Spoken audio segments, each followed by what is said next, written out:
आमचे मित्र गौतम सकपाळ व आशाताई सकपाळ या ठिकाणी आलेले आहेत. मी त्यांचं स्वागत करतो. बंधुरो, 1920 ला आताच आनंदराज आंबेडकरांनी त्या प्रसंगाचा उल्लेख केला.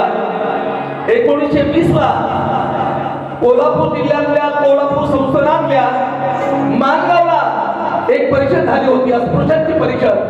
ती अस्पृश्यांची परिषद पहिली परिषद होती आणि त्या परिषदेला शाहूराजे प्रमुख अतिथी म्हणून उपस्थित होते आणि त्या परिषदेचे अध्यक्ष होते डॉक्टर बाबासाहेब आंबेडकर.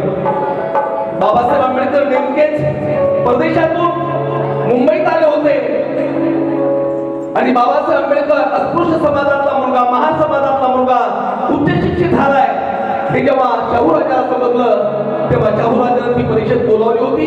बाबासाहेब आंबेडकर अध्यक्ष होते आणि शाहूराजे प्रमुख संयोजक आणि शाहूराजांची त्या ठिकाणी प्रमुख उपस्थिती होती. तर त्या परिषदेमध्ये शाहूराजे काय म्हणाले होते ऐका.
त्यांचे बाबासाहेब परदेशातून शिक्षण घेऊन मुंबईत आले होते.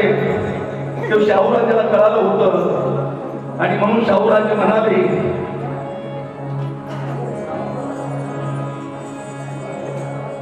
चातुर वर्ण म्हणते जिरवीला मात जाणे पतिगानी मरकटांचा. बंधू हा राजा ना बोल घेवडा राजा नव्हता, कृती करणारा राजा होता. या शाहू राजाला आपल्या संसारात आपल्या दरबारात महार मान चाभार अशा खालच्या जातीच्या सरदारांची नियुक्ती केली होती. कृती कार्यक्रम राबवला होता शाहू राजानं. कृती कार्यक्रम गंगाराम कांबळे नावाच्या एका महार माणसाला आपल्या दरबाराच्या समोर मेन रोडवरती चायची टपरी टाकून दिली होती, चायचं हॉटेल टाकून दिलं होतं या शाहूराजानं. आणि स्वतः दरबारातले बरेच सहकारी सरदार घेऊन शाहूराजे त्या गंगाराम कांबळेच्या चायच्या टपरीवर रोज जायचे आणि रोडवरती बसून चाय प्यायचे बंधू. असा कृती कार्यक्रम या राजानं राबवला होता समता प्रस्थापित करण्यासाठी. आणि म्हणून म्हणतो शूद्रांच्या गळ्या होती तिरवीला मात जाणे प्रतिगामी मरकटांचा. एक संस्थानिक होता थोराती मनगटाचा, विष्णू म्हणे आठवतो सुवर्ण काळ त्याचा. अरे शाहूराजा होता निर्भय वाघाच्या काळाचा.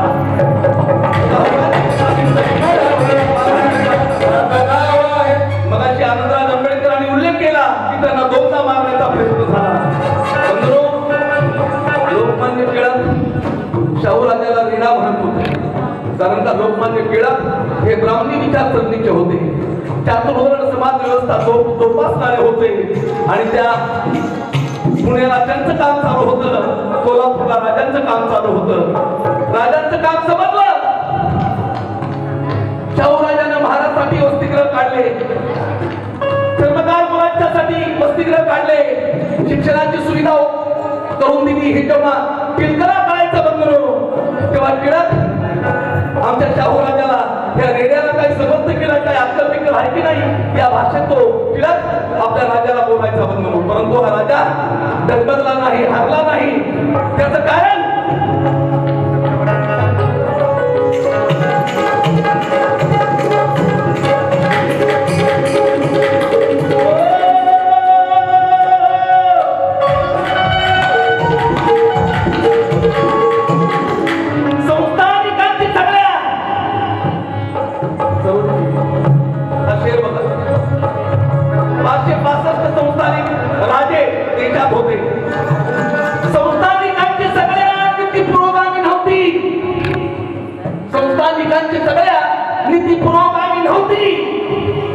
राजे असत्य होते पण समतेची हमी होती.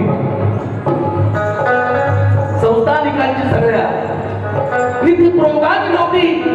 राजे असत्य होते पण समतेची हमी नव्हती. शाहूराजे आणि सयाजी राजे आणि शाहूराजे सोडले तर बोल घेवड्यांची संख्या या देशात कमी नव्हती. बोल घेवड्यांची